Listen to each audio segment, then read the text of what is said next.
Hello and welcome to the latest episode of Damien's Midweek Markets, the show where I talk about what's going on in investment markets and what to look out for in the days and weeks ahead. Now, investment markets continue to be incredibly exciting at the current moment in time. So just to give a recap of where we are, the S&P 500 over in the US rallied, and when last week it was around 3,100. If you remember, we spent a lot of time around the 3,000 level. We eventually broke to 3,100, but we very quickly rallied to 3,200 and eventually broke through that. And we hit a high of 3,232. So that almost cleared the year-to-date losses on that particular index. And we are now only 5% from the all-time highs. Now, if you go over to the NASDAQ composite, so this is much more tech heavy, we actually hit an all-time high this week and we finished over 10,000 for the first time. So that is obviously very bullish, and it feels like it's only a matter of time until the S&P 500 and perhaps the Dow Jones also push up towards those all-time highs. And the FANG stocks, so the Facebook, Amazon, Netflix stocks, are all also trying to push up towards their all-time highs. Now, the US tech stock is very much back in favor. There was a period where we started to see a rotation into financials, which and other cyclical sectors, which has continued, but we started in the last couple of days to see maybe a reversal of that rotation, almost a rotation of the rotation, which has been quite interesting to watch. Now, why has the market rallied so strongly in the last week? Well, it was a jobs number in the US that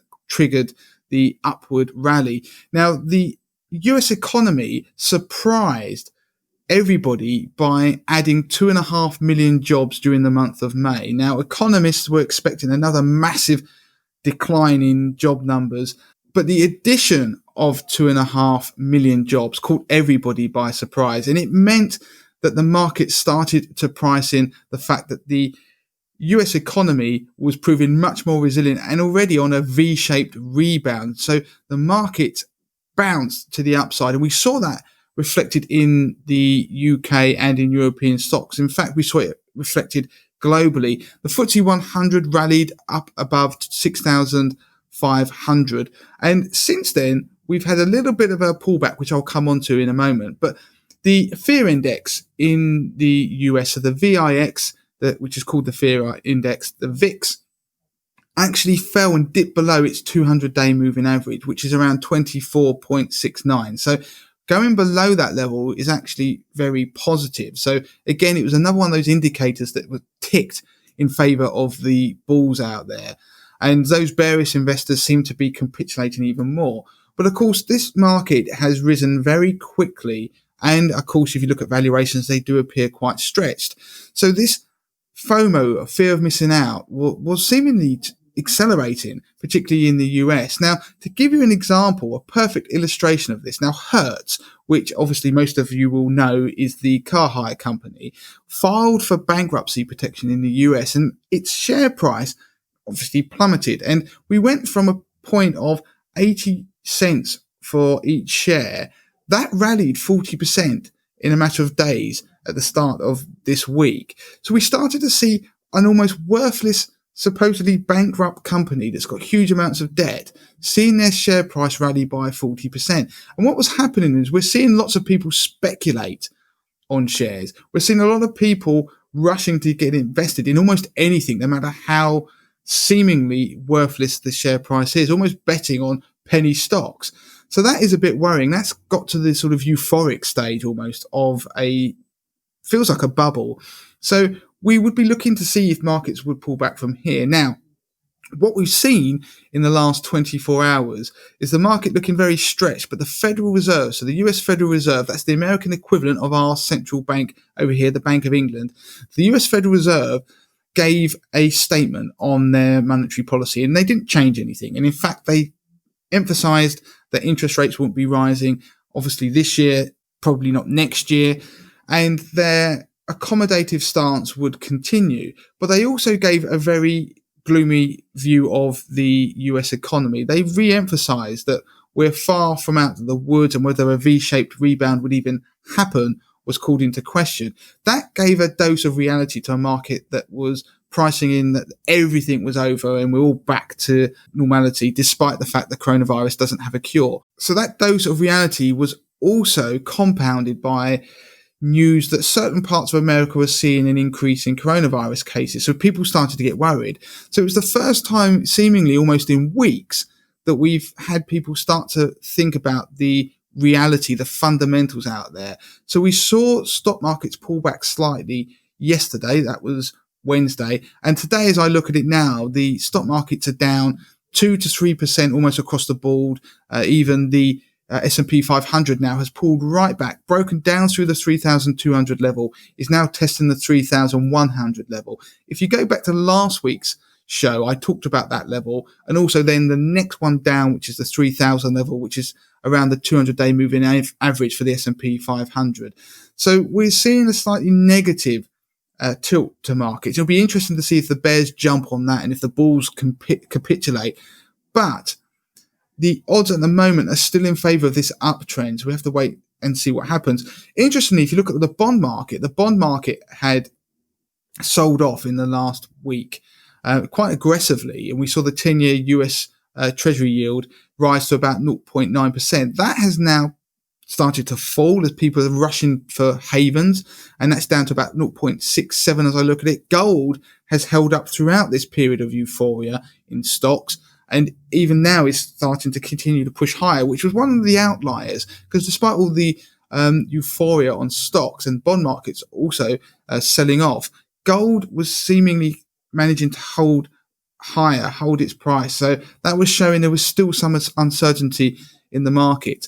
Of course, if you looked into Europe this week, we already were seeing signs of exhaustion in the German market, the Dax. We were seeing it in the UK. And so we were already down about 5% from the high that we saw this week. Of course, European markets are still somewhat adrift from their all-time highs that we saw in the past. I mean, particularly the FTSE 100.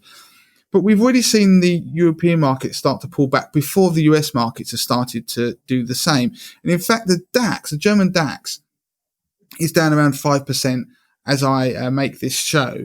And it's the correlation between the German DAX and the S&P 500 is always interesting. There's often been a correlation that when the DAX has started to sell off, it's been a bit of a drag on the S&P 500. We shouldn't be surprised if two of the most important stock markets in the world had this correlation. So it was almost like the German DAX was flagging that we might perhaps have some kind of pullback on equity markets in the US. But as I say, this isn't surprising given how quickly and how far equity markets have rallied.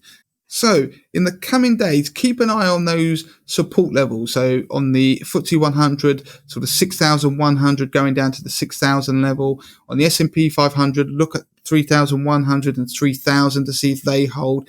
If we start to break below those levels, then this sell-off could be more than just a minor blip. And the pound has risen quite aggressively against the dollar. We hit the $1.27 level quite unexpectedly, actually.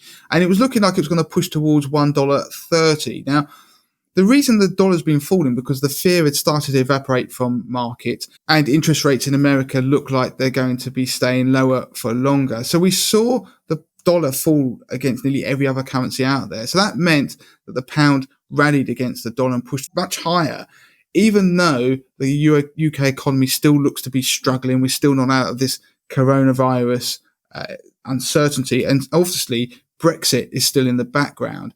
But we've started to see that trend slightly reverse in the last day or so. We'll have to see if that continues, if the pound does start to weaken against the dollar and the dollar strengthens. So the message is, the last couple of weeks we've seen the bulls take charge in equity markets. Risk on has been the message, and we've been seeing cyclical sectors do very well. Everything that was unloved during the worst part of the coronavirus downturn has rallied.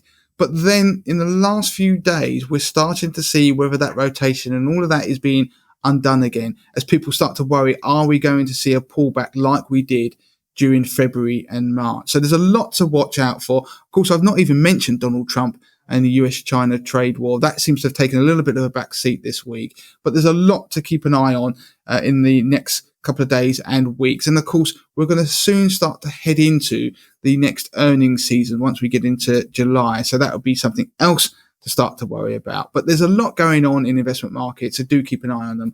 That is it for this week on Damien's Midweek Markets. As ever, you can follow me on Twitter. Money to the Masses is the Twitter handle with the number 2, Money to the Masses. Email address, damien@moneytothemasses.com. Of course, you can find me on Instagram, Facebook. Don't forget to join our Facebook community, facebook.com/groups/Money to the Masses.